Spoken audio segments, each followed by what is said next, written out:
Boa noite, pessoal. De formação, promovido pelos núcleos Cernametiba e Bete Carvalho. Esses núcleos, uma zebra aqui na minha câmera, mas vamos lá. Esses núcleos cada vez estão se aproximando mais para esse tipo de propósito, que é muito bom, é uma alegria minha pessoal estar com companheiros tão valorosos como Duílio, Estela, Michele, Eunice, todo mundo que está aí. Além, claro, da nossa querida Amanda, que sempre permite a realização desse tipo de reunião. E todos os demais, Márcio, Raoni, todo mundo que está aí, que está chegando. Hoje a gente tem a alegria, a imensa honra de receber Leonel Brizola Neto, vereador, candidato, pré-candidato, para a gente aqui não cometer um equívoco, pré-candidato a deputado estadual, recém-filiado ao Partido dos Trabalhadores no Rio de Janeiro. Ele que teve um caminho tortuoso aí partidário, claro, começou sua carreira no partido criado, fundado e comandado por uma grande figura histórica nacional, por um herói brasileiro chamado Leonel de Moura Brizola. Mas, em razão de toda a conjuntura ocorrida após a perda dessa grande liderança, todos nós perdemos, o Brasil perdeu. A partir daí, a vida do nosso querido Leonel Brizola Neto começou a ter percalços, e se ele quiser, ele explica no decorrer da conversa. Então, quero agradecer a presença de todas e todos. E, Leonel, te passo a bola aí para fazer seus cumprimentos iniciais. Se você quiser, já começa a contar um pouco da sua trajetória, por favor. Apesar de que você já foi assistido no canal Resistente, que eu tenho a honra de ser um dos comandantes, e, claro, no Breno Altman. Mas, se quiser, fica à vontade, cara.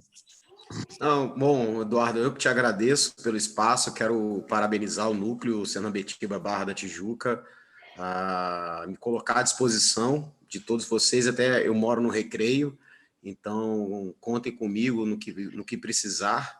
A minha vida inteira foi formação partidária, eu fui criado como partido, no sentido de trabalhar em unidade. Eu não consigo ter outra visão a não ser essa visão do trabalho coletivo no partido. Então, eu quero fazer uma conversa, quero abrir para perguntas, que a gente possa fazer uma conversa, eu gosto de dizer, gosto de repetir o que o Darcy falava, conversa desbundada, naquele sentido, e falar um pouco da minha trajetória e da minha ida para o Partido dos Trabalhadores, e fiz com muita coerência e com muita, quero dizer, confiança de que estava no caminho correto. Após, como o Eduardo fez um resumo ali breve, após a morte do meu avô, o PDT, de fato, ali tomaram conta do partido, uma turma, na verdade, que ela era oriunda do chaguismo, do Chagas Freitas. Essa que é a grande verdade. Né? Tanto o Carlos Lupe como o Marcelo Alencar, a Salvador Fernandes, entre outros que entraram, eles entraram por essa parte do chaguismo. Quando o PDT é formado, de fato, ele acaba sendo formado dentro do governo, o que é muito difícil você formar um partido dentro de um governo de Estado, de um grande Estado, como o Rio de Janeiro.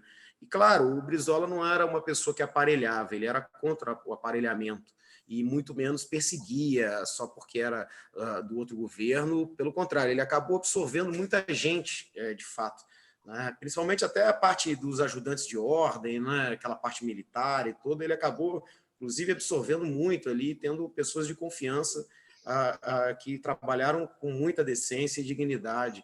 Né? Mas uma turma também veio para o PDT, e essa é a turma que veio, de fato, e ficou ali, né, só esperando a oportunidade para tomar conta do partido. Lembrando que quando o PDT foi criado, o Brizola, com medo de acontecer o que ocorreu com o PTB, né, ele fez um estatuto enxuto para que protegesse ele na liderança, embora o Brizola fazia uma rotatividade na presidência do partido, toda vez que ele era candidato, se ausentava, sempre tinha uma eleição e uma rotatividade, de fato. Mas, claro, ele era, vamos lembrar, que foi criado ainda na arquitetura da ditadura militar, né?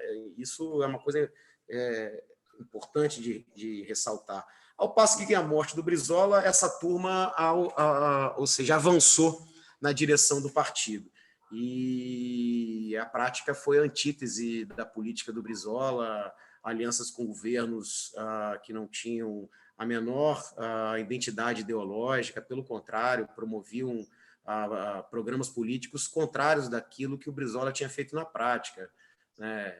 No Rio de Janeiro ficou claro a destruição dos CIEPs, a violência absurda nas favelas, aquilo que o Brizola coloca como Estado democrático de direito, a inviolabilidade do lar, né, a igualdade, a criança como sujeito de direito, a escola como uma questão de direito da criança, de fato, a valorização dos profissionais da educação, ou seja, então ficou muito difícil ficar dentro do PDT, né? E uma coisa que chamava muita atenção era que não tinha mais rotatividade na sua direção partidária.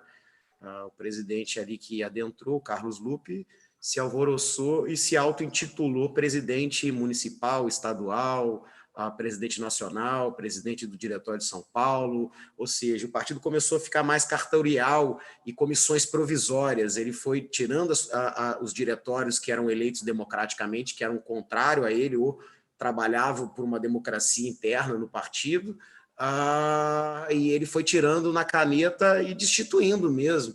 E o problema é que a justiça eleitoral ela não avança e não trabalha muito nas questões internas dos partidos, embora deveria fazer, por ser uma questão de recursos públicos, né? Ela não se mete muito nessa questão. Inclusive, a gente procurou auxílio na justiça, mas ela disse que ato interno do partido não poderia se manifestar, que foi um grande erro. Mas, enfim, ou seja, você não podia votar para presidente do partido, tanto que o mesmo presidente está aí há 17 anos, o mesmo diretório está aí há 17 anos.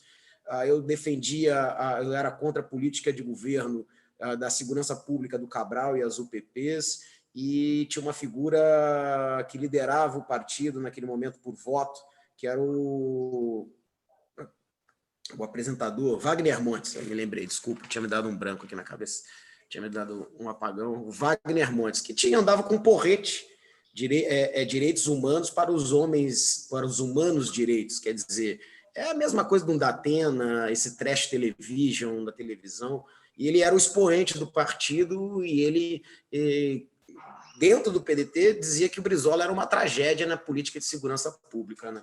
Quer dizer, então, ao passo que, quando a gente questionava, a gente, inclusive, era agredido fisicamente. Você vê a que patamar chegou ao partido, né? Aí, claro, naquele momento, ali o PSOL era o único que estava um pouco mais alinhado, essa questão de direitos humanos, enfim, a questão da escola pública, fazia uma oposição ao PMDB, não é? Tanto que conseguiu livrar o PMDB no Rio de Janeiro, ali no município, embora voltou com outros ares, né? Mas teve essa questão. E ali fui acolhido naquele momento, consegui exercer e continuar meus mandatos, mas depois eu vi que não era um partido orgânico, era um partido com muitas correntes e muitos pensamentos diferentes entre si, né? E aí começou todo o processo lá, desde a Lava Jato, começou o processo do golpe instalado, de fato, e o partido ficou muito, vamos dizer, acomodado, né? Eu gosto de me referir que o partido valsou, tirando o João Willis, nenhum outro componente ali, de fato, foram para a barricada de frente, tiveram coragem de defender contra o avanço do judiciário genocida, né? Enfim. Então, ficou difícil também. E eu fui observando que, realmente, ali o próprio processo social, a conjuntura, acabou fazendo nesse sentido, né? Então, um momento crucial da nossa história. Meu avô sempre lutou pela unidade do campo da esquerda. O Darcy Ribeiro dizia que seria muito bom e que o sonho dele era ver todos os partidos, o PDT, o PT, o PCdoB, os comunistas, os trabalhistas, os socialistas, todos eles num único partido. E o Brizola sempre lutou por isso também, e esse é o momento é agora. A situação é gravíssima do país. Não suportamos mais anos da direita no governo, o Brasil vai para o saco, não há como suportar.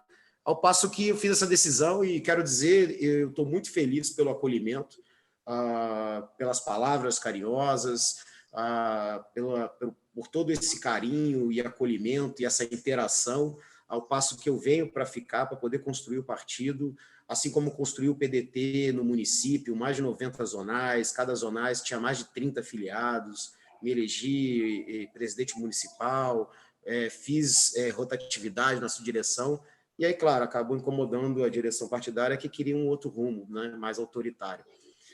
Mas, enfim, isso aí passou, a realidade agora é grave e nós temos uma missão de restabelecer a verdade, né, e colocar o presidente Lula de volta onde ele sempre teve e não deveria ter saído, de fato.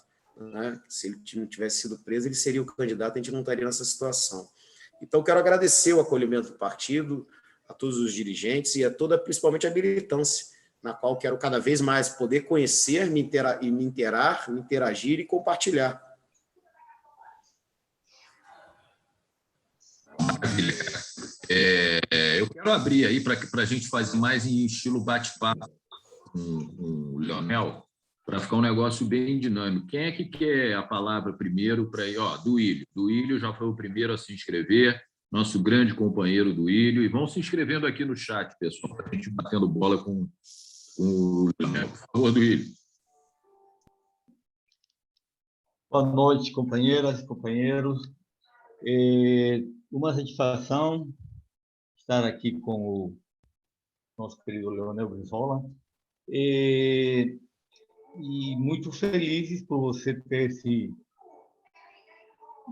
somar forças com a gente aqui no PT. Tomara que o desejo do grande líder e saudoso líder Leonel Brizola se concretize na brevidade, cada vez as forças da esquerda possam marchar cada vez mais juntas, principalmente nesse momento difícil do país.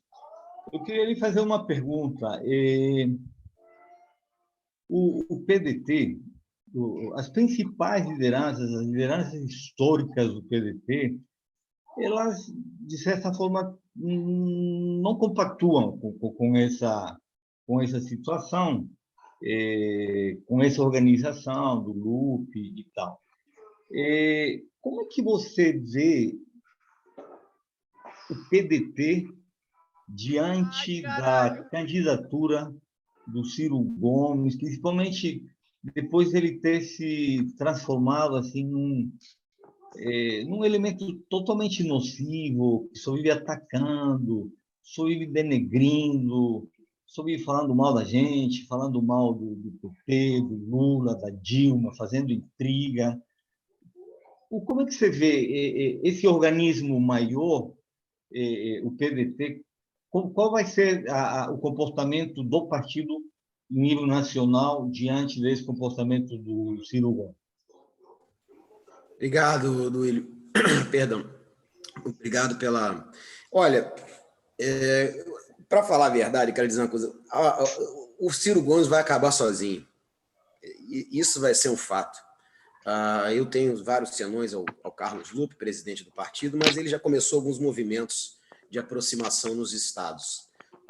O senador do PDT, Everton, até que conheço, e é candidato ao Maranhão, já fez aproximação ao PT. Inclusive, veio conversar aqui no Rio de Janeiro, com o Quaquá, com a turma toda, nesse sentido. O próprio Rodrigo Neves, aqui candidato no Rio de Janeiro, por Niterói, também já fez essa aproximação. Esses ataques do Ciro não é salutar a democracia, ele serve para dividir a direita. Eu vejo o Ciro Gomes como uma coisa imprevisível, seja pelas palavras, pelas atitudes. Agora, dizer que o Ciro Gomes é brisolista e trabalhista está muito longe, com todo respeito. Ele é uma pessoa muito preparada, uma pessoa formada em Harvard, tem seus argumentos, mas está léguas de distância do trabalhismo. O próprio trabalhismo desmente o Ciro Gomes. No livro dele, que eu tenho minhas dúvidas que ele tem escrito por completo, né, porque palavras que estão ali são muito parecidas e de origem dos cadernos trabalhistas que o PDT fazia, inclusive pelo Mangabeira Unger, que lá atrás também contribuía com alguma formação nesse sentido. As palavras são muito parecidas, né? Isso não pertence ao vocabulário do Ciro Gomes, tanto que ele não repete quando ele fala, né? Essa que é a verdade. Mas o que eu quero dizer? Ele quer uma contradição. E quando há uma contradição, por trás de toda contradição, há um falseamento. Quando ele coloca o Getúlio Vargas, né, e o Juscelino no mesmo barco do desenvolvimento nacional, ele comete um equívoco grave. Ficou claro na Carta Testamento, o Getúlio identificou quem eram os inimigos do povo brasileiro. Quem eram os agentes espoliadores do povo brasileiro, né, o imperialismo norte-americano. E que a mola do desenvolvimento nacional era e só poderia ser feito pelo Estado, ou seja, o Estado era o motor do desenvolvimento nacional. Era ele que ia fazer um Estado de garantias sociais, de garantias aos trabalhadores, de desenvolvimento, do nacionalismo, de fato.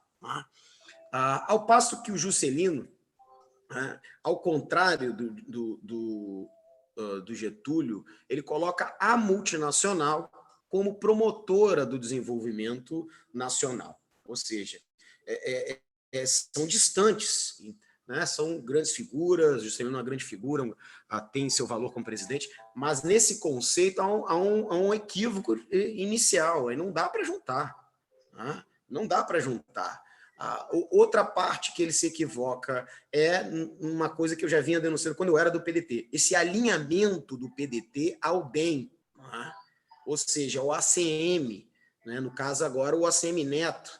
Quer dizer, como é que eu vou fazer essa aliança? Se o ACM descende do antigo PFL, da UDN, que era amicíssimo do Roberto Marinho, e que foi um ativo contra o Brizola e com o Jango, né? Como é que você vai juntar com o DEM, o PFL, quer dizer, sem rasgar a história trabalhista do Getúlio, do Brizola, do Jango? Como é que é isso? Vai se aliar com quem golpeou o Jango? Então, não há.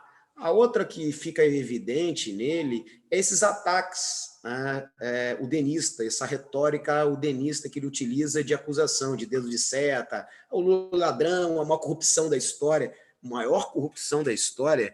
Peraí, vamos cá. E, primeiro de tudo, esse não é um discurso trabalhista. O trabalhista nunca se utiliza dessa retórica, a não ser uma retórica de propor, né, de mola de desenvolvimento, identificar quem são os inimigos do povo brasileiro e de como é que você trabalha para esse desenvolvimento. O trabalhismo jamais utiliza essa retórica de eu tenho as mãos limpas. Essa é prática da direita e do udenismo. Então, quando ele utiliza toda essa retórica de ódio, de fato, ele é para dividir, para confundir, né? E mais uma coisa eleitoral, né? Mas ele querer aplicar uma coisa eleitoral. Outra questão que fica evidente nele, que eu falo, e é claro, a prática é o exercício da verdade. Né? Como é que alguém que sai de duas multinacionais que saqueiam as nossas riquezas, levam essas riquezas para o estrangeiro e promovem a superexploração do trabalho do povo, que é a CSN e a Vale do Rio Doce, e que promovem aqui, além do saqueio, deixam um passivo socioambiental, um crime, um ecocídio no país, né? Como é que ele pode vir falar em desenvolvimento nacional? Quer dizer, ele não toca em duas questões importantíssimas para o trabalhismo, né? Que é a questão do agro, ou seja, contra a reforma agrária. Ele não vai falar de reforma agrária. Não vai falar de reforma agrária, não pode. E nem vai falar dessas multinacionais na qual ele era de alto escalão. Ou seja, aquilo que o Darcy Ribeiro falava, a Américas e civilização, as Américas e a civilização, é a tática do capitalismo, o atual neoliberalismo, vamos dizer, é um alto escalão da multinacional, né? Vai para um alto escalão de governo, ou vice-versa. Né? Ele sai de um alto escalão de um governo, de um ministério, tá? E vai para altos cargos da multinacional. Ou seja, eu entendo e coloco claramente que o Ciro é um agente da multinacional para promover a divisão da esquerda no Brasil. É uma pessoa que não tem humildade, o projeto é ele, é autoritário, e por isso ele escolhe o PDT, porque é muito fácil você escolher com um partido cartorial, onde você tem uma figura que comanda com um braço de ferro, não há rotatividade na sua direção partidária, não há oportunidade de emergência de jovens líderes, de renovação de quadro partidário, daí a esquizofrenia parlamentar, votando, tirando direito do trabalhador, votando pelas privatizações, votando contra a aposentadoria do povo brasileiro, ou seja, bandeiras históricas do trabalhismo e do brizolismo. Né? Por isso essa esquizofrenia. Né? Então o Ciro escolhe um partido cartorial para ele poder exercer todo o seu mandonismo. Né? Só que, claro, chega uma hora, quando ele não decola e ele não passa de 2 dígitos, você vê, ele não tem a humildade de recuar nunca. E eu falo isso, porque o Brizola só foi candidato por 2 vezes a presidente da República. Nos momentos cruciais da nossa história, os momentos mais importantes, ele soube recuar. Ele teve a humildade de recuar. Né, construiu uma chapa com Lula, a chapa é Brizula. Pô, ele foi vice do Lula, teve essa visão, recuou. Eu fui buscar o Lula no aeroporto, nas tratativas, as coisas geniais. E, pô, que chapa do caramba, que chapa do cacete. Pô, você imagina Brizola e Lula no Brasil inteiro. A gente não tinha dinheiro, não tinha recurso. O Fernando Henrique massacrando naquela situação, né? Claro. E você vê, e o Brizola em 2002 já não foi mais candidato. O Brizola recuou e apoiou o Ciro. Só que ele viu quem era o Ciro. Meu avô me falou várias vezes, esse cara não defende as nossas bandeiras, esse cara é autoritário, não conversa com ninguém. Né? Ao passo que ele chegou e pediu, né, para o Ciro retirar a candidatura. Aliás, o Ciro andava com o Roberto Jefferson, que era o candidato dele, tá, ao Senado no Rio de Janeiro. Ele e o Martinez, que era outro do PTB, que acabou morrendo num acidente de avião. Tá? Esses eram os candidatos do Ciro Gomes, né, o que hoje ele, né, fica atacando aí, querendo fazer ilações. E o Brizola pediu para ele recuar. E ele não recuou e ainda xingou meu avô de tudo que é nome. Eu presenciei. Né? Chamou de arcaico, filho da puta, me desculpe o termo do palavrão, mas abriu a retórica mesmo. O Brizola teve que engolir.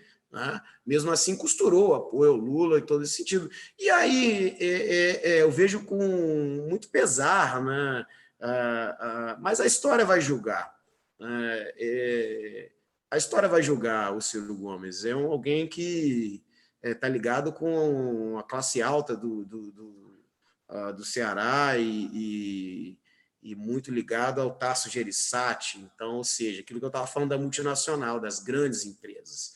Né? Por isso ele é um representante. Então, eu acho que a gente... o Lula faz bem em ignorar esses ataques. Eu, como neto, tenho que dizer o que aconteceu, porque nós precisamos buscar a verdade. Lamento essa juventude que se adentrou junto com o Ciro. Tenho além de preocupações, minhas dúvidas, né? Que tipo de jovens são esses, né? Que não conseguem trazer um debate mais ao nível, ou seja, baixam o nível, uma retórica do ódio. Eu diria que o Ciro está fazendo papel e representaria um Bolsonaro ao revés, assim como a sua militância que usa Antolho, e são robôs pagos e tem muito dinheiro, viu? Que eu queria dizer para vocês, inclusive, eu tenho fontes que me disseram com todas as letras que eles compraram uma inteligência artificial que mede as emoções na internet, nas redes sociais. O mesmo programa que o Dória utilizou para exercer o mecanismo do Bolsodória. Né? Ele testou, viu que colou e ele começou a fazer aquela onda para poder se eleger. É o mesmo mecanismo e as mesmas fontes. Né? Ou seja, é um tucano enrustido ali dentro. Né? É exatamente isso. Então, eles estão utilizando esse programa e isso que eu quero dizer, o ataque dele vai aumentar. Porque ele poderia fazer um papel bacana agora e desconstruir o Moro, né, desconstruir o Bolsonaro. Né? Então, a crítica que ele faz à Lava Jato cai por água abaixo quando ele faz essa crítica escrota ao Lula.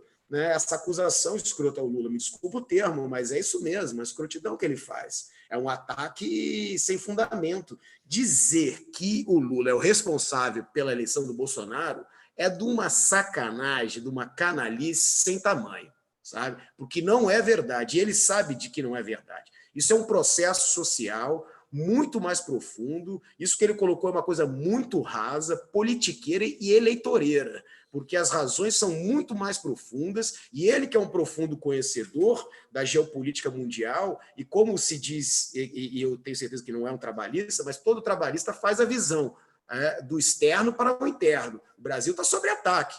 No dia que descobriu o pré-sal, que o brasileiro ficou bilionário da noite para o dia, trilionário e não sabe, não é? O mundo, as grandes companhias petrolíferas olham, opa, não, os Estados Unidos não vai permitir um gigante no seu quintal. Você acha que a Chevron não estava de olho, a Shell, o Rockefeller, todos eles? Não tem como. Então, Lula, uma luta muito grande na partilha, quando ele coloca a mão, ali já é a senha para uma guerra híbrida, né? Eu digo que a guerra não é, o golpe não é mais com tanque e soldado na rua. A guerra foi exatamente uma guerra híbrida, né? Com a caneta do juiz, voto comprado de parlamentar e senador, a prisão ilegal, o impeachment da Dilma. E aí, claro, a maioria dos partidos não entenderam, não compreenderam esse processo de guerra híbrida que se está estabelecido na América Latina. Derrubar o Brasil é prioritário para você poder avançar no resto do continente. Isso é uma lógica perversa, né? Mas é a realidade da política do continente. O que move o mundo são as riquezas energéticas, e o mundo está faltando recursos para poder manter esse consumismo absurdo que existe nos Estados Unidos, principalmente, para que ele possa manter essa orgia consumista que ele tem. Ele precisa sacar cada vez mais. Por isso, Mariana, Brumadinho, aquilo ali é o resultado. Né? Baixou a tonelada do minério, saca mais, tira mais para poder gerar lucro aos seus acionistas e que se dane o meio ambiente. Né? Não querem o nosso bem, não querem os nossos bens, né? Perdão, não querem o nosso bem, querem os nossos bens. Então, isso é uma realidade. O Ciro é esse representante, então vejo com muito pesar, mas eu quero dizer que o PDT vai largar ele ao final, porque ele não vai decolar, o Moro vai tomar os votos dele, ele vai ficar em quarto, e como sempre não tem um espírito coletivo, talvez ele, não sei se vai para Paris ou vai para a Inglaterra, que vai para bem longe. Pô, né, Leonel? Bom, olha... Fala a palavra. Vamos lá, eu quero cumprimentar a chegada da presidenta da 7ª Zonal do PT, Nelly Belém, que é sempre uma alegria estar aqui contigo. Greco Costa está por aqui, o Raoni, eu falei, Beto, nosso querido Beto, o cara que saca muito de internet, rede social e afins. A Michele já estava, a Estela, a Daílza, querida companheira aqui do Núcleo, Sarai, aniversariante da semana. Agora, pessoalmente, posso desejar feliz aniversário, muita saúde, força aí para continuar na luta. Leninha, que chegou no meio do caminho, e o Mará, grande Mará, e Regina Lúcia também. São os que chegaram aqui já iniciado o bate-papo. O Márcio, ele estava aqui e ele está tentando acompanhar. Ele botou aqui, ó. Boa noite, companheiros, aqui no chat. Vou postar a pergunta aqui, postou num curso. O que ele acha que está... Então, ele está tentando acompanhar as duas coisas. O que ele acha que está faltando à esquerda ganhar uma eleição para governador do Rio de Janeiro? Eu repasso essa pergunta, Leonel, por favor. Isso é uma coisa que nós temos que colocar em mente. Nós precisamos ganhar a voltar ao poder no Rio de Janeiro. Isso é uma coisa que nós precisamos de fato, né? 57% do território está dominado pela milícia. Uma outra parte, 17% do tráfico. Aqui está o Bolsonaro, aqui está o ovo da serpente. O mundo todo vai olhar para a eleição também no governo do Estado. E o governo do Estado do Rio de Janeiro ele vem sofrendo com governos neoliberais, políticas neoliberais, de fato, que vem massacrando a população e o Rio de Janeiro. O Rio de Janeiro está muito machucado. E você vê com uma riqueza enorme através do pré-sal, tá? Os maiores campos estão aqui no norte fluminense, O Rio de Janeiro tem uma expertise absurda em engenharia naval. Não é construir plataformas, sim engenharia naval. Tem uma expertise acadêmica com vastas universidades, tem uma expertise científica na área da saúde. Você tem diversos centros de pesquisa e formação, inclusive de vacina e de remédio, que estão largados. O Rio de Janeiro é um tambor do país, o mundo todo olha e vê o Rio de Janeiro, é um polo de exportação também de cultura, de promoção de cultura, e o Rio de Janeiro está nesse marasmo, né, nesse mar de Bolsonaro, de milícia e de violência, nessa lógica de polícia, ladrão, ladrão-polícia, que não consegue sair desse bang-bang. Nós precisamos voltar ao governo, precisa ampliar bancadas na Alerj, melhorar o quadro político do Rio de Janeiro. Isso parte das formações dos partidos, isso é um trabalho que cada partido vai ter que exercer ao longo desses próximos anos, né? Formação de quadros, investir na sua militância, na sua formação, nos seus núcleos. Essa é a parte, né? Fazer a unidade, promover essa unidade, promover cursos, formações, ir nos bairros, voltar àquela coisa do pé no chão, do panfleto, do jornal de bairro. Isso é importante, nós precisamos vencer o governo do Estado. Quem aponta na frente agora é o Freixo, embora esteja no PSB. Eu achava que o Freixo deveria ter tido a coragem de ter vindo para o PT, e fazer uma candidatura forte, realmente. Mas, enfim, ele entende que possa ampliar as alianças e estar à frente, ao passo que é uma costura, né? Vamos ter que ter essa visão da cidade do Rio de Janeiro. Claro que tem a questão nacional, que ela é importantíssima, e eu não sei como é que o partido vai se relacionar, porque a candidatura do Freixo não é só o Freixo, é o PSB, e a parceria com o PSB é muito importante para a vitória do Lula também. Claro que o palanque é o Lula, eu digo isso. O palanque não é o Freixo ou qualquer outro. Claro que são importantes. O Lula é o palanque. Todos querem pegar uma carona no palanque do Lula, que dúvida. Essa que é a verdade. Ao passo que nós temos que fortalecer a campanha do Lula. Uma campanha direta com a população, informando, restabelecendo a justiça. Se for o Freixo, vamos junto, de fato, né? Mas a gente tem que começar a fazer novos quadros, né? Isso que eu prego. Os partidos políticos da esquerda têm que começar a formar quadro, parar de se preocupar só com reeleições parlamentares nesse sentido e começar a trabalhar na militância, né? E o PT tem todas essas armas nas mãos.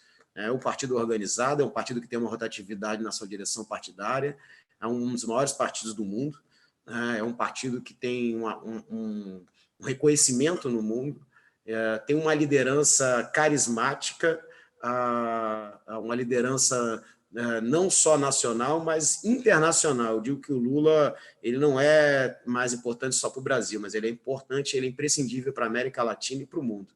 Essa é de fato. Podem criticar, querer falar o que quiser, a história vai demonstrar este papel importantíssimo do Lula na atual conjuntura mundial, onde forças reacionárias por todas as partes estão avançando. Agora é uma conjuntura que a gente vai construindo, né? Tomara que o Freixo esteja à altura para responder isso, né? Para que a gente possa caminhar. Mas eu sonhava, de fato, aquilo que era, e eu sempre desejei isso, que fosse uma grande frente de esquerda, né? Que tivesse aqui todo mundo junto, PT, PDT, PSB, PCdoB, né? E aí a gente fizesse uma grande frente, porque o Brizola dizia que desunidos seremos degraus para a direita chegar ao poder. Então, eu acho que a gente precisa, de fato, estar unido. Seria muito importante para o Rio de Janeiro essa unidade do campo progressista, né? Porque as forças ali, o chaguismo, o lacerdismo, né? Aquela oriunda também que era do governo Cabral, ainda estão se organizando, embora o Cabral esteja fora do páreo, o Pisciani já faleceu, né? Aqui o Eduardo Paes tenta puxar de toda forma algumas partes, o Cláudio Castro organiza por outra, então eles estão sempre ali mamando na teta do governo para tentar sobreviver, né? Esse é o cuidado que tem que ter só, né? Porque essas pessoas são inconfiáveis. Não, maravilha, Leonel. Deixa eu saudar com mais. Eu tenho que ser mais efusivo à chegada da Regina, porque ela é amiga da Ilza e está na Paraíba assistindo aqui, dando a honra de estar conosco, porque ela vai voltar a morar no Rio de Janeiro no ano que vem e vai votar por aqui, né, ô, Regina? Seja muito bem-vinda. Uma grande alegria estar contigo aqui. Eu adoro, eu não sei se você está em João Pessoa, eu adoro João Pessoa, sou fã da cidade.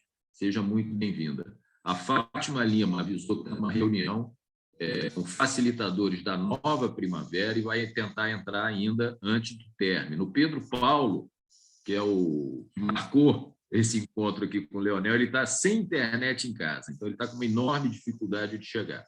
Eu vou passar para o Mará, que é o próximo inscrito, e peço para quem quiser se inscrever, venha através do chat, por favor. Mará, por favor. Ô, meu amigo, tudo bem? Boa noite aí. É um grande prazer, viu, Brizola? Porque eu sou da família Calado. A minha família achou, na primeira candidatura, com o Brizola, que era voto para o governador do Rio de Janeiro. E o voto era vinculado, cara. E eu estava ajudando o PT e metade da família já tinha decidido que tinha que ser o Brizola, o tal do Prestes, né, que estava vindo esse pessoal todo do partidão. E aí eu decidi que não fui a favor do centralismo democrático nunca. Então, eu fui para o PT porque ele não era centralista. Eu ainda tinha cabeça jovem, hoje eu tenho 77 anos. Mas eu tinha cabeça jovem e eu não gostava do centralismo, até hoje não gosto. E, rapaz, e depois que você surgiu para pular a história, porque o teu avô é uma história dentro da minha família até hoje. Não adianta falar da história do Brasil sem citar o velho Brizola. Mas a verdade é o seguinte, nessa última campanha para vereador, eu fiquei impressionado, entendeu? E você não teve a votação, primeiro devida, que eu acho que a história do Brizola faz alguma coisa, faz muita coisa. Mas eu vi o teu nome sempre nas comunidades, de uma tal maneira que eu queria saber de você isso. E eu cheguei para alguns amigos do PT, que alguns não têm nenhum presente aí, mas cheguei e disse, cara, eu acho que o Brizola vai explodir esse negócio aí, sem ninguém saber.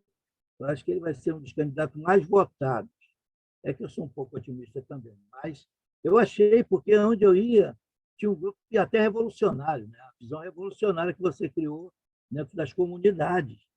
Pessoal falando de posse de terra, organizado, e eu um pouco apavorado, porque eu estava apoiando o Lindbergh. E aí também querendo saber, vem cá, e eles já se falaram, porra, já se encontraram, então eu não consegui essa resposta, porque a visão nossa também era essa. E aí eu achei interessante, numa parte, e vergonhoso, como sempre na história do Brasil, na outra, que foi essa, eu não sei, cara, sumiu, e eu vi você, de repente, não levar os votos que tinha que levar. Eu não sei se houve boicote, que eu conheço boicote interno, sei muito bem as vítimas desse boicote interno, e eu achei que, em função da tua ousadia na proposta, neguinho lá dentro deve ter levado para um outro caminho. Eu não sei o que é que houve. Eu sei, companheiro, que você, eu gostaria de saber de você, eu poderia perguntar 1000 coisas da história do Brasil. Eu sei que você, com a sua família, conhece e faz parte.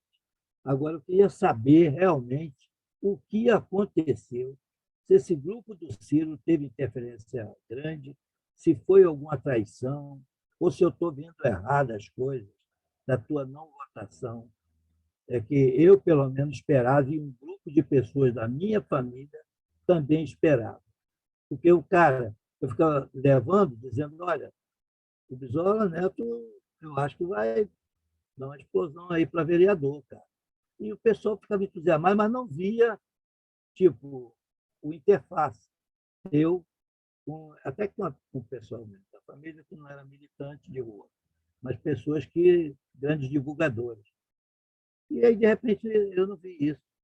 Como eu não vi, eu pensei que o Lindbergh receberia assim, 100 mil votos, e tomei uma porrada também. Esse Rio de Janeiro é complicado. O Lula já falou isso. Eu não consigo entender o Rio de Janeiro. Já o Brizola, não. Era o cara mais entendido de fora de Rio de Janeiro. Né?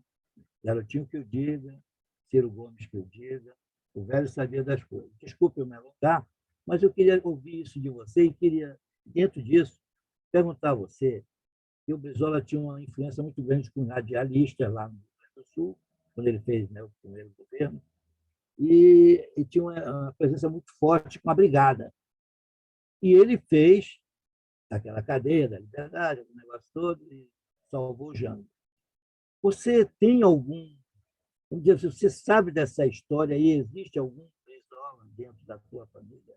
E há ainda essa relação, há uma perspectiva de ter um governo louco que nós temos aí de um fascínio, na verdade, como presidente da República, e não aparece ninguém falando em cadeia de rádio, não aparece ninguém ganhando televisão, não aparece ninguém com os blogueiros, unindo e reunindo os blogueiros, que é uma nascente.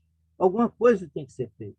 E eu não vejo ninguém com essa visão do Brizola, que ele, de repente, quando você acordava, ele tinha conquistado e chamado pessoas da história mesmo do Getúlio, não sei o que e tal. Ele tinha uma presença muito forte nisso. E se ele tivesse vivo hoje, para terminar, eu tenho certeza que nós estaríamos fazendo um debate muito avançado com relação ao povo na rua, ou a tomada de certas coisas com o parlamento. Eu acho que o Brizola faz falta demais, não subestimando, só temos o Lula aí com essa cara. O resto é tudo muito opaco, tirando a Gleisi, que eu acho uma das mulheres mais importantes hoje na luta política.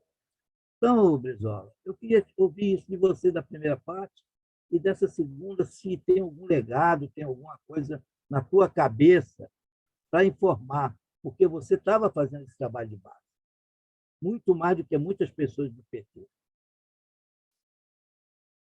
E parabéns pela tua vinda, eu vou torcer demais para que o amigo continue sempre aí.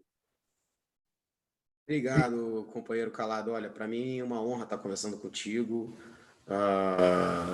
Olha, tu sabe que a minha eleição, aquilo que eu comecei a falar, quando eu fiz alguns movimentos radicalizando dentro do partido, na defesa do governo Dilma, ou seja, rapaz, sabe que quando surgiu a Lava Jato, lá em reuniões internas do partido, eu apontava, dizendo, olha, isso aí é uma farsa, isso aí é proveniente de uma guerra híbrida, patrocinada pelos Estados Unidos, isso vai cair água abaixo.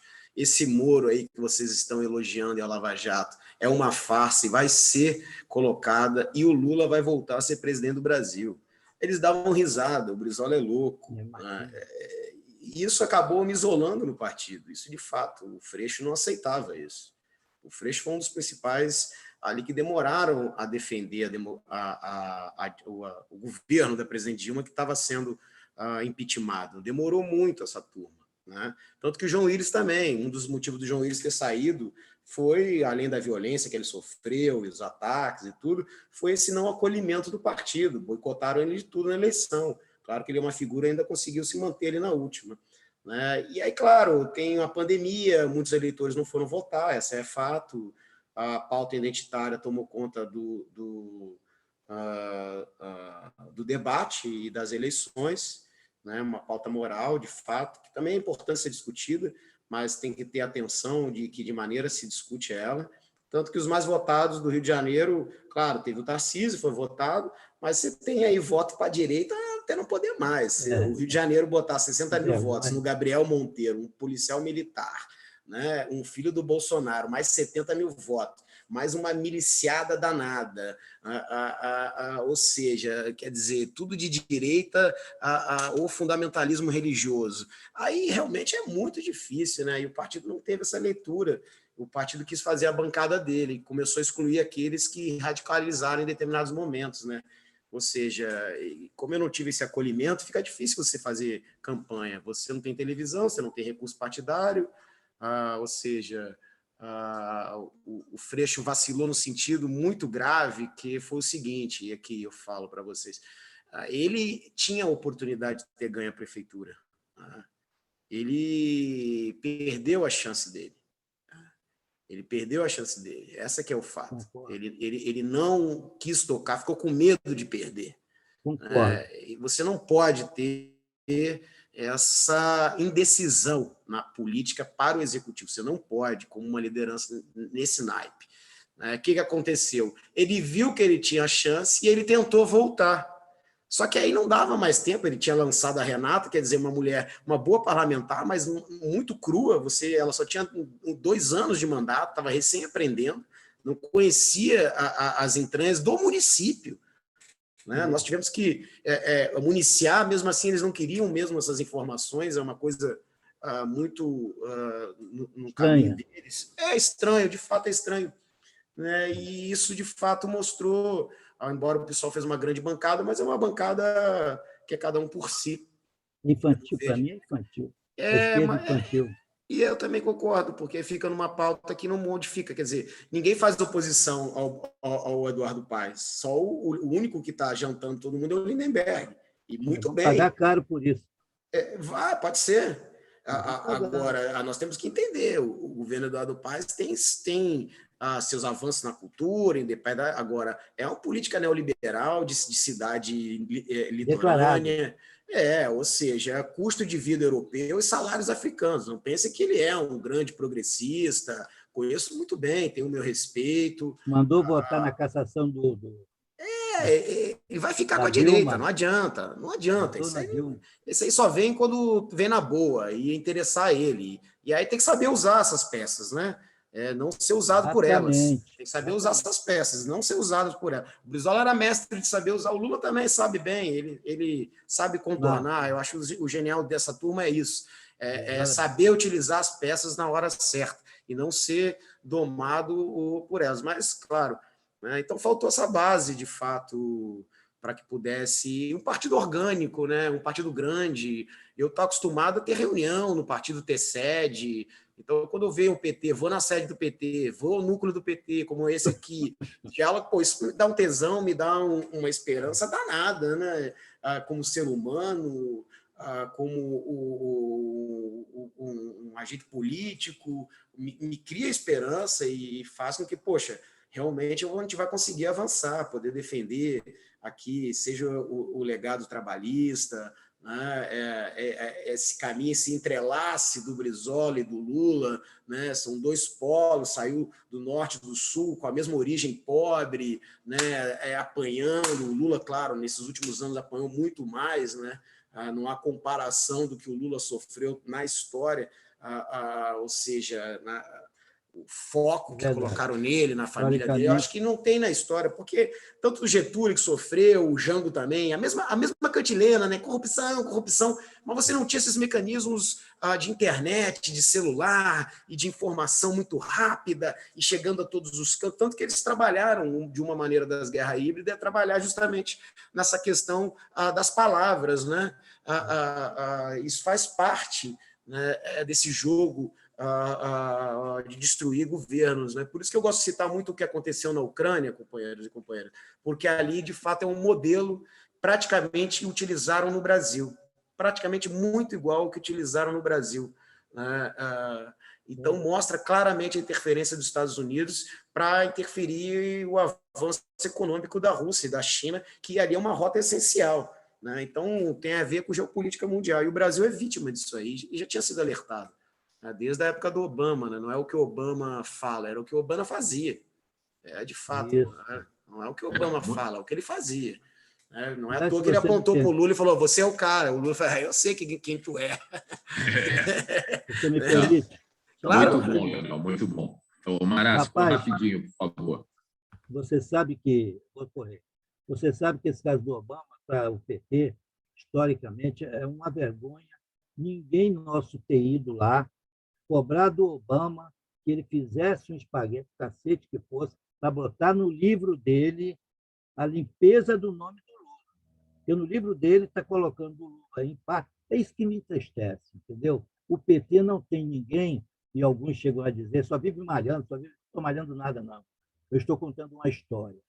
O PT tinha que ter uma pessoa, um editor, um cara que conheça edição, que fosse lá no Obama que ele está para se encontrar, ficasse do lado do Lula e falasse com Obama isso. Obama, você colocou o Lula aí como chefe de máfia. No final, um líder popular, um líder importante no Brasil, mas teve esse problema da corrupção e parece muito que ele dá ordem ainda, inclusive, da prisão. Ele comentou isso no livro dele, como um chefe mafioso, e deu até o nome especial de chefe mafioso. Não me recordo agora. Cara, agradeço demais a tua contribuição. Olha só para anunciar aqui o Beto... Não, acabei. Não, desculpa, Mara. Não, é porque para anunciar aqui que o Beto e a Nelly tiveram que sair. A presidente mandou aqui o Leonel. Brizola, seja bem-vindo e sinta-se acolhido pela nossa 7ª zonal toda. Muito obrigado, Nelly, viu? Brizola, que essa reunião de hoje é formada por 2 núcleos aqui. 2 núcleos integrantes da 7ª zonal. O Sernambetiba e Carvalho, inclusive, vários representantes aqui do núcleo Bete Carvalho. Tá? Maravilha. Bom, eu não vi mais ninguém inscrito aqui para perguntar. Tá. Vou fazer uma pergunta. Acabar, então, eu ia terminar, então. Eu ia fazer uma pergunta, mas tudo bem, Mara. É rápido. Só para terminar, porque eu queria que anotasse isso, você coordenar, e que o Brizola fosse o porta-voz. Eu já falei com outros. Se você pudesse, esse encontro do Lula com o Obama, a história é uma coisa muito cruel e muito séria. Ela também pode te elevar, como ela pode te manter no molho do banho-maria. Esse caso é um caso gravíssimo que o Obama escreveu no livro dele. Isso me dói como se fosse comigo, porque eu já trabalhei, eu fui da Record, editora, e trabalhei 6 anos lá, quase. Então, companheiro, que alguém chegue lá naquela comunicação do PT de São Paulo e bote alguém no colo do Lula para falar com o Obama quando ele encontrar. Que ele tem que fazer uma inserção, retirando essas acusações que ele fez indevidas do Lula. Porque o livro dele é vendido no mundo inteiro e está por aí sendo espalhado. Então, são missões nossas. É isso aí, concordo. Leonel, o Duílio... Grande abraço. Não, o Duílio também se inscreveu. A minha pergunta é mais para o futuro, assim, o Brizola. Você, como pré-candidato a deputado estadual, você tem alguma pauta mais específica que você queira defender, que você queira projetar? E, caso eleito, tomara que seja, é o que você vai ficar mais focado na sua atuação na Assembleia Legislativa? Será a educação, em homenagem ao seu avô, aquele brilhante, maravilhoso projeto aqui dos CIEPs, Brizola, por favor? Sim, uma das pautas que, claro, eu fiz muito no município é a questão da educação. Melhorar o salário dos trabalhadores, de repor a reposição pela inflação, pelas perdas salariais, melhorar a questão do tempo integral, né? A questão da merenda, isso no estado até é melhor que o município, até na agricultura familiar e na questão de alimento orgânico para as crianças, que, diga de passagem, é um programa excelente do governo Lula, que coloca comida de qualidade na mesa, na escola, sem que o Estado e o município tenham que custear, ou seja, vem verba carimbada direto do governo federal, né, e mal utilizada muitas vezes. Mas uma das pautas que eu quero começar a chamar atenção, e sem sombra de dúvida vai acontecer, é uma luta pela reestatização da SEDAI, porque isso não tem como. A água não pode ser privada, ela é um bem público, vai começar a ter problema no Rio de Janeiro, gravíssimo com a privatização da SEDAI. Eles já estão anunciando que esse verão vai ser o verão da Guiosmina. Vai ser o verão, ou seja, queria essa nomenclatura, na verdade, isso é cocô, que não tratam.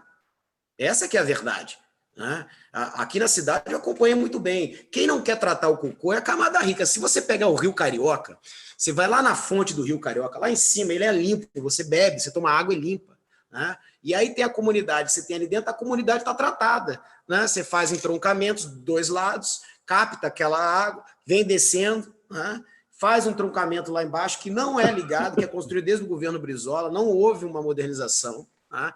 E ele chega já na Praia do Flamengo praticamente a água sulfúrica.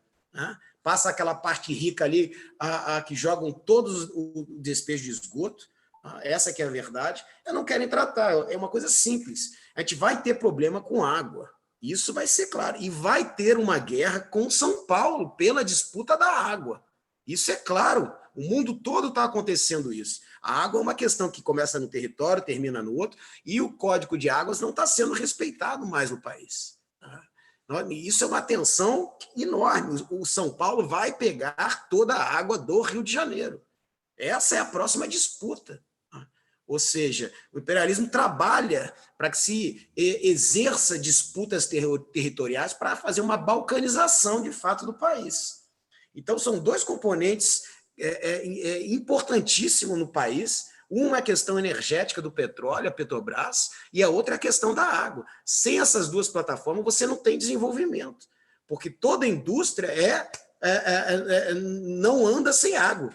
Né? E toda indústria, para você, de fato, aquecer, você precisa dos combustíveis fósseis, ou seja, toda indústria, toda civilização industrial está baseada no petróleo. Sem petróleo não tem comida, não tem investimento, não tem maquiagem, não tem roupa, enfim, toda a civilização industrial ela é na base do petróleo, de fato. Então, e o Rio de Janeiro tem esse desenvolvimento. Nós temos uma universidade no norte fluminense que está abandonada. Ela está abandonada. Ela é um polo de tecnologia. Né? A gente precisa resgatar o Vale do Silício, que é o UFRJ. Com a Petrobras privatizada, a PBio, ali a gente perde.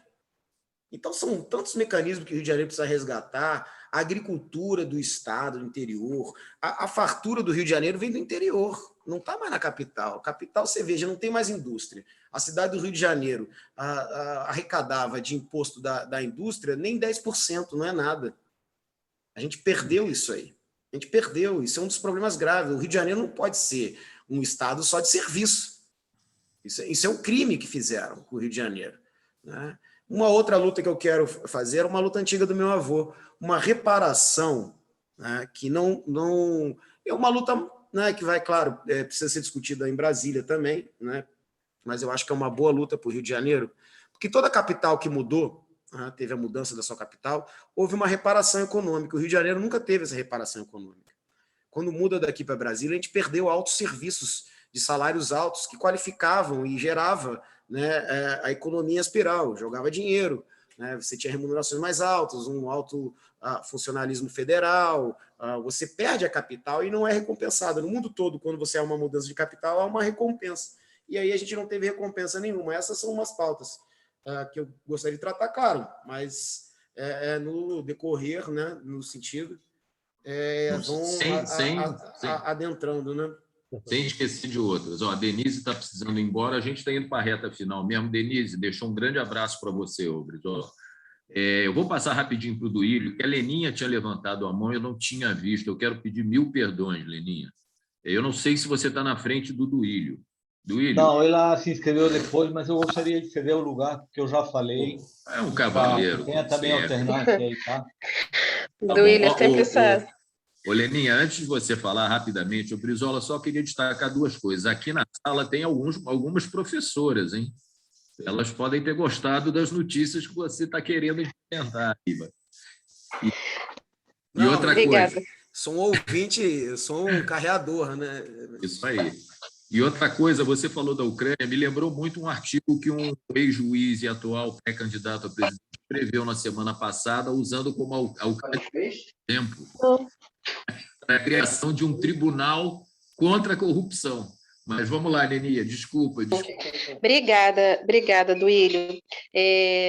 Brizola, você falou de coisas assim, muito importantes para a cidade, né, e estruturantes, como a cidade e essa recompensa, né, pela mudança da capital. E isso, claro, tem toda uma importância, né, mas eu gostaria de conversar um pouco com você a respeito de questões que vão afetar mais assim, as pessoas, né, os indivíduos. Né? Pensando nos indivíduos, ficou muito claro agora, durante essa pandemia, né, a desigualdade, como que essa desigualdade afeta a capacidade da própria pessoa reagir. Né? Então, eu queria falar especificamente de 2 pontos. Um, foi a desigualdade que a gente percebeu no uso e no acesso acesso da internet. Os jovens ficaram sem escola, adultos ficaram sem auxílio emergencial, porque sequer tinham um celular, ou quando tinha um apenas para a família inteira e com uma internet muito irregular. A gente está vendo o 5G vir, né, para as grandes cidades, para as capitais, mas se as pessoas não tiverem, né, um pacote gratuito e um aparelho, elas vão continuar excluídas, né? Então, eu acho assim, que a gente poderia começar a discutir, né, como que o Estado pode viabilizar isso, né? Quer dizer, hoje, um aluno sem celular, ele não tem acesso à internet. Como é que isso pode fazer parte do material didático escolar, né? Então, esse é um ponto, tá? Para a gente poder superar essa desigualdade do acesso à internet, que privou as pessoas de terem acesso a outros bens, como a informação e como direitos, né? E a educação. E o outro ponto que eu queria também ver um pouco na nossa campanha é a questão do MEI, né, do microempresário individual. Eu trabalho na Fiocruz, dali no meu entorno tem um complexo de favelas imenso, tem muitas pessoas que sonham em ter sua carteira assinada, mas tem muitas pessoas que estão muito satisfeitas exercendo as profissões delas, pessoas que fazem bolo, pessoas que fazem unha, pessoas que fazem cabelo, pessoas que fazem jardinagem, tem um conjunto enorme de trabalhadores que quer continuar, né, trabalhando de forma autônoma. Mas essas pessoas, elas não conseguem pagar o MEI, né? E ao não conseguir pagar o MEI, elas acabam ficando também fora da proteção do Estado, né? Não tem auxílio se ficam doentes, não tem aposentadoria, né? Porque ficam fora de tudo isso. E além disso, eles nunca têm 13º, nem tem um período do ano para descansar, nem que fosse uma semana. Então, acho que a gente tinha que olhar para esse grupo. É muita gente nessa situação, né? É muita gente que a gente vai falar o tempo todo do trabalhador informal, mas o trabalho informal ele sempre existiu e muita gente quer continuar com o trabalho informal, mas a gente precisa ter uma política de proteção para esse grupo. E eu acho que o Partido dos Trabalhadores é o partido que pode tratar disso, né? Então, acho que seria 2 pontos interessantes aí para você aprofundar, né? Quando começar a pensar no seu plano, né, de seu mandato, né? Se Deus quiser, você vai conquistar ele, se depender de todos nós, né? Essa questão da desigualdade pela falta de acesso à internet e ao celular e a questão da proteção social que os profissionais que estão cadastrados no MEI precisam, tá? Inclusive, um grande grupo aí está devendo ao MEI, não tem dinheiro, ninguém pensa em refis para o MEI, né? Só pensa em refis para os CNPJs grandes, né? É isso, tá? Boa noite. Maravilha, Leninha. Deixa eu só te perguntar, Brizola, você permitiria eu passar para o Duílio e você responder os 2 depois, para a gente já caminhar? Não, eu não queria deixar o Duílio a pergunta dele. Duílio, por favor. Não tem nada a ver com o que a Leninha falou, mas vamos lá. É o seguinte, provavelmente o teu avô e a tua família, de uma forma geral, Brizola, foram as primeiras vítimas da Rede Globo de televisão, e o teu avô ele sempre se colocou firmemente contra a Globo.